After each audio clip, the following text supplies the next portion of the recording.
Օրվա բարի ժամ բոլորիդ, հայր ջան, ոնց որ տենում եք ամեն օր շարունակվում է հայ ազգին նվաստացնելու, արժեզրկելու ու ստորացնելու խայտառակ իրականությունը։ Ու ամեն օրը, որ անցնում է համահայկական լռության ներքո, թշնամին ու ոչ միայն թշնամին, ամբողջ աշխարհը այդ մեր լռությունը գրանցում է ոչ թե որպես ցավ, այլ որպես համաձայնություն։ Իսկ համաձայնությունը ստորացման հետ դա ուղիղ անինքնասիրության դրսևորում է։ Լռությունը ստեղ ոչ թե չեզոքություն է, այն որ իբր մենք քաղաքականությամբ չենք զբաղվում, այլ ստեղ լռությունը դառնում է թույլտվություն։ Ուզեք թե չուզեք լռությունը կամ ոնց որ ոմանք իրանք խաբում են, թե իբր քաղաքական չեզոքություն է, այդ իրականում դառնում է աջակցություն Ալիևին ու հակահայ իշխանություններին, այս հակահայ համակարգին։ Այսինքն դու կամ դեմ ես որպես հայ ստորանալուն ու պատրաստ ես պայքարի, կամ դու թքած ունես որպես հայ քեզ ստորացնում են, թե չէ, ու գիտակցված ընտրում ես լռության կողմը, այսինքն ստորացման, այսինքն Ալիևի, այսինքն նրա, ով քեզ ցեղասպանում է։ Արդյոք ներքին թշնամության դրսևորումը հենց տենց չի։ Հայր ջան, պետքա խոսալ, պետքա պայքարել, որովհետև լռելու գինը վաղը դառնալու է անդառնալի։ Վաղը քեզ մորթելուց կամ ստորացնելուց չեն հարցնելու դու քաղաքականությամբ զբաղվում ես, թե չէ։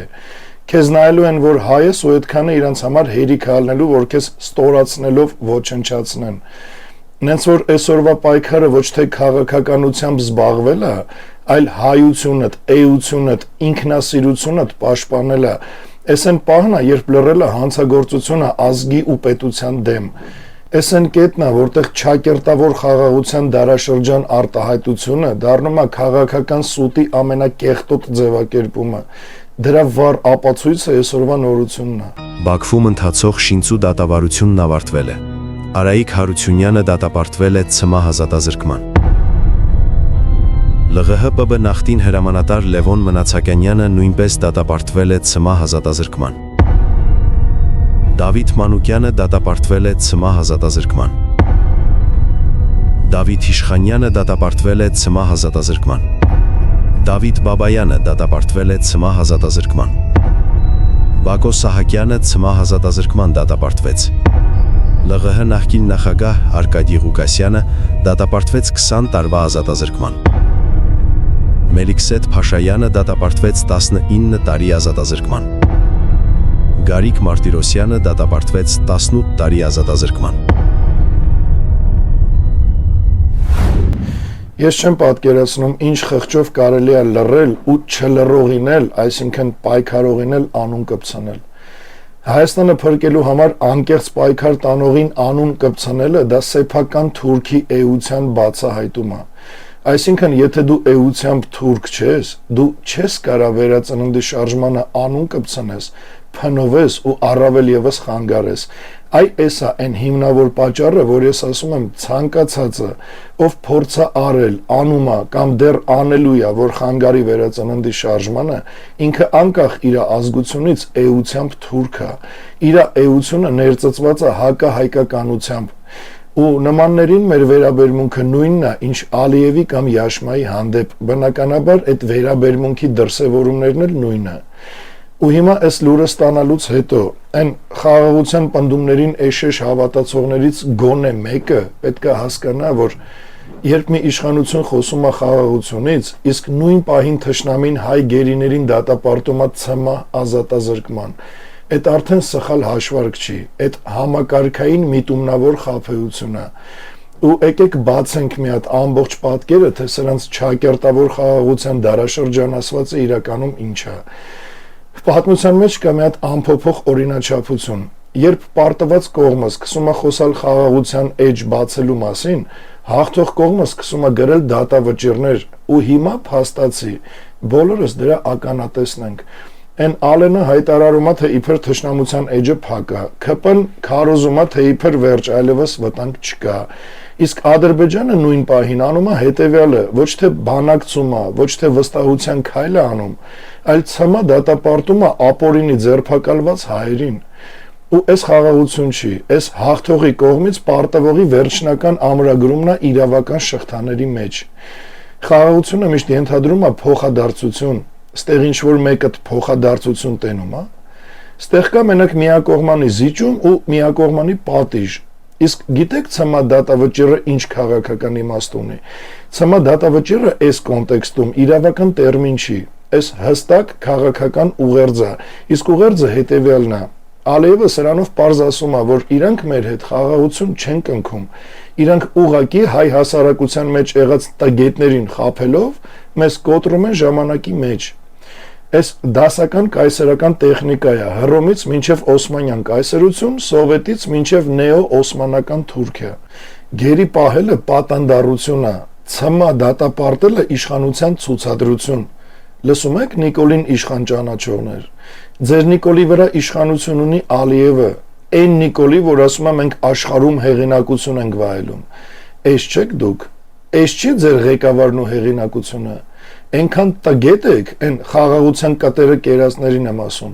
որ ձեր այդ բութ ուղեղները չի ընկալում, որ երբ դու խաղաղ ես, դու գերիներին վերադարձնում ես, ու եթե թշնամիտ դատում է գերիներիդ, ուրեմն ինքը ուզում է ցույց տա, որ ինքը տիրապետողն ու իշխողն է, ու ինքը իշխում է ձեզ ու ձեր Նիկոլին,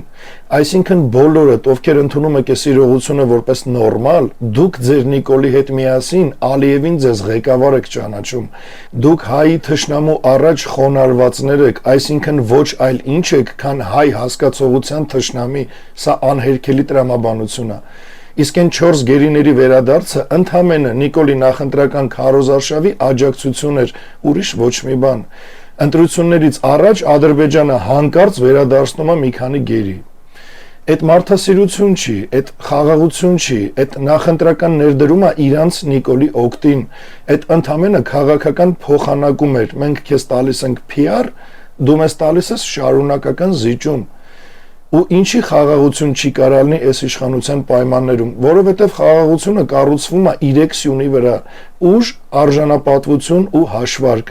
Այս իշխանության մոտ չկա դրանցից ոչ մեկը, չկա ուժ, որովհետև բանակը դիտարկվում է որպես բեռ, ոչ թե պետության ողնաշար, չկա արժանապատվություն, որովհետև պետական լեզուն դարել է խոնարհման, կզելու ու արդարացումների լեզու, ու չկա հաշվարկ, որովհետև ամեն ինչ արվում է կարճաժամկետ իշխանական շահի համար։ Խաղաղությունը երբեք չի ծնվում ծնկի վրա չոքած, ծնկի վրա ծնվում է մենակ հերթական պահանջը չոքածի նկատմամբ։ Այ այդ չոքածներդ, որ կաք, դուք միշտ եք չոքած մնալու, հույս չունենաք, որ ձեզ կզծնողը ձեզ կարա հարգի ու մի օր էլ ասի, որ դուք աղբերներ եք ու ապրելու եք խաղաղության մեջ, այն էլ հավասար։ Դե հիմա ապրեք դրա հետ։ Իսկ նրանք, ովքեր իմ նման են մտածում, ովքեր ունեն ազգային ու պետական արժանապատվության գիտակցում, ունեն պահանջատիրական սկզբունքներ ու ուղղակի էությամբ իրական հայեր են։ Հայեր ջան, դուք ուղղակի պարտավոր եք աջակցել վերածննդի շարժմանը, որովհետև հենց դուք ձեր մեջ չունեք այլընտրանք։ Համակարգային ընտրություններն ու դրա թեկնածուները չեն ձեր փրկությունը, այլ հենց դուք եք ձեր փրկությունը, որ պետք է կանգնեք վերածննդին միացած մեր բազմահազարանոց հայերի շարքերում։ Սրա մասին էլ կխոսանք։ Հիմա ուզում եմ ձեզ այս ամեն ինչի իրավական կողմն էլ ասեմ։ Ուզում եմ, որ ամեն կողմից պատկերը պարզ տենաք ու ամեն կողմից հասկանաք ու պատկերացնեք, թե իրականում ինչ է կատարվում։ Տեսեք ուրեմն, ըստ միջազգային իրավունքի գերիների պահումը պատերազմից հետո մանավանդ շինծու մեղադրանքներով ու ՑՄ դատապարտումը համարվում է պատերազմական հանցագործություն։ Բայց ստեղ կա մի հատ բայց։ Միջազգային իրավունքը գործում է մենակ այն դեպքում, երբ պետությունը պայքարում է ինքը իր իրավունքների համար, այսինքն այս հարցը պետք է բարձրացնի Հայաստանը պետական մակարդակով։ Միջազգային իրավունքը ինքը իրեն չի գալի ասի, ես սխալ եմ, այն ճիշտ։ Դրա համար դիմել ու բարձրաձայնել է պետք։ Բայց քանի որ այսօրվա Հայաստանի իշխանության իշխանությունը Ալիևն է, այս իշխանությունը չի պայքարելու, այս իշխանությունը հարմարվում ու ենթարկվում է, իսկ միջազգային իրավունքը հարմարվողի կողմը երբեք չի բռնում։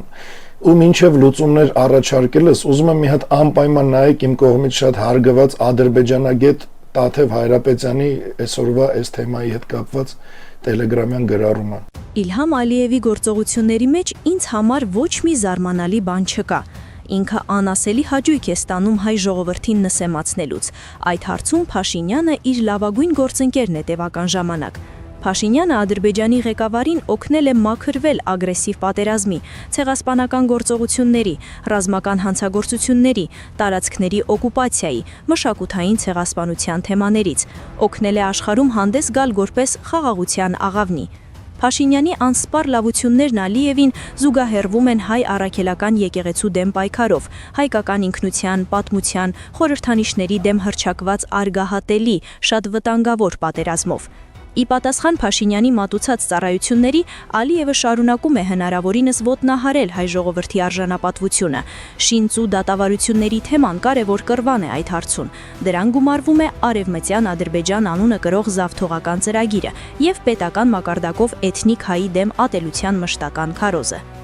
Իրականում հայ ժողովուրդը հավաքական առումով մշտապես ձգտել է խաղաղության։ Մեզ պետք չէ համոզել, որ խաղաղությունը լավ բան է, քանի որ ցանկացած մարդ ասում է՝ խաղաղություն լինի, մնացածը կլուծենք։ Բայց մարդիկ անգամ զգայական մակարդակով գիտեն, որ դա չկա, կա հարաբերական անդոր, կա Ալիև-Փաշինյան փաստացի պակտ, ընդդեմ հայկական պետության, ինքնության հնարավոր հզորացման։ Իսկ առանց հզորացման չի կարող լինել կայուն և երկարատև խաղաղություն։ Հարցի լուծման բանալին հայ հանրության ձեռքին է, հատկապես նրանց ձեռքին, ովքեր այսօր անջատել են լրահոսը, ապրում են իրենց սովորական հոգսերով։ Հենց այդ մարդկանց քաղաքական ակտիվացման խնդիր պետք է դնի այն ընդդիմադիր ուժը, գործիչը, ով հավակնում է լինել ապագա ղեկավարությունը։ Հենց այդ մարդկանց սրտերին տանող ուղին պետք է գտնել, այն մարդկանց, որոնց տևական ժամանակ հոգնեցրել ու զզվեցրել են, սովորացնելով, թե քաղաքականությունը դա բարոյազրկության ու անսկզբունքայնության մասին է։ Պետք է ընկալում փոխել և բովանդակություն բերել դաշտ։ Ուրախ եմ նկատել, որ դրա միտումները կան։ Մնում է շարունակել համառ աշխատանք տանել այդ ուղղությամբ։ Տաթև Հայրապետյանի այս գրառման ամեն տողի տակ ստորագրում եմ։ Տաթևը գրել է համ իրական պատկերը, համ դրա պատճառը, համ էլ առաջարկել է լուծում։ Ընդհանրապես խորհուրդ կտամ բոլորիդ հետևեք Տաթև Հայրապետյանի տելեգրամյան ալիքին ու նաև շնորհակալությունս եմ հայտնում Տաթև Հայրապետյանին, որ իր մասնագիտությամբ ակտիվ պայքարում է հայի ու Հայաստանի համար։ Սա չնկատել ու չբարձրաձայնելը կնշանակի նմանվել այն զբռոդին, ովքեր վախում են լույսի բանակի կամ հայրենիքի համար պայքարողների անունը բարձրաձայնել։ Իսկ մենք տենց չենք։ Մենք նկատում ենք, գնահատում ենք ու բարձրաձայնում ենք հայրենիքի համար պայքարողներին։ Ու հիմա ինչ կարանք անենք մենք, երբ լույսի բանակը դեռ իշխանություն չունի։ Մենք չենք խաբում ժողովրդին։ Մենք չենք ձևացնում, թե այսօր ունենք բոլոր լծակները։ Մենք առանց կաշկանդվելու կամ վախենալու բարձրաձայնում ենք ճշմարտությունը, որովհետև լռությունը սպանում է, իսկ խոսքը կամաց տանում է գիտակցված գործողության ու վերջի վերջո փրկում է։ Ու այս դիմադրության առաջին փուլն է, նախ գլխի մեջ, հետո փողոցում։ Երբ արդեն գործը կանցնի փողոցին ու բոլորդ մեզ միացած կլնեք, այդ ժամանակ այս համակարգը հիմնահատակ ու հավիտյան արմատախիլ կլինի մեր իրականությունից։ Ու ինչ ենք անելու մենք, երբ դրանից հետո արդեն կունենանք իշխանություն։ Հիմա ամենակարևորը, երբ լույսի բանակը ունենա իշխանություն, գերիների հարցը կդառնա պետության թիվ 1 անվտանգության օրակարգ։ Ադրբեջանը չի խոսա մեր հետ դատավորի լեզվով, որովհետև մենք ոչ Նիկոլ ենք, ոչ էլ այս համակարգի մեկ այլ ներկայացուցիչ։ Միջազգային հարթակներում կվերացվի մեր այսօրվա հարմարվողի կերպարը ու Հայաստանին կվերադարձվի պայքարողի,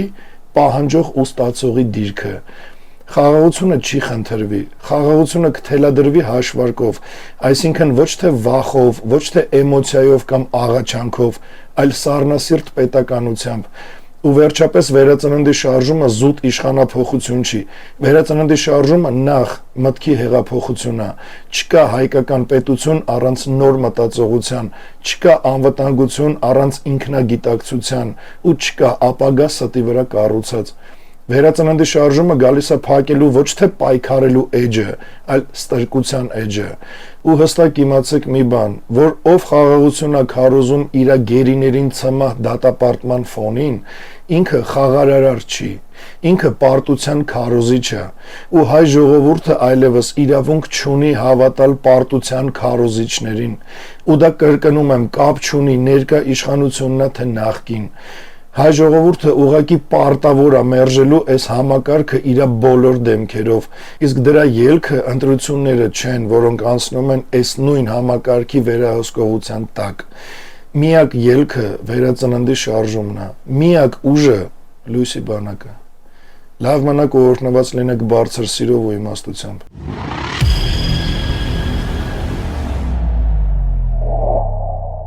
Սիրելի հայրենակիցներ, հետևեք մեզ հետևյալ հարթակներում. Telegram, Լույսի բանակի պաշտոնական եւ Կարեն Արայանի անձնական ալիքներին, YouTube, Լույսի բանակի լրատվական եւ Կարեն Արայանի պաշտոնական ալիքներին, Լույսի բանակի գործունեությանը, Սիրուս ջոկատներին եւ վերածննդի շարժմանը ֆինանսապես աջակցելու համար Իդրամ, ID Bank, Ineco Bank, Sberbank եւ PayPal։ Շնորհակալ ենք բոլոր մեր գաղափարակիցներին եւ աջակիցներին։ Բարձրալ նորմի յուրաքանչյուրիդ։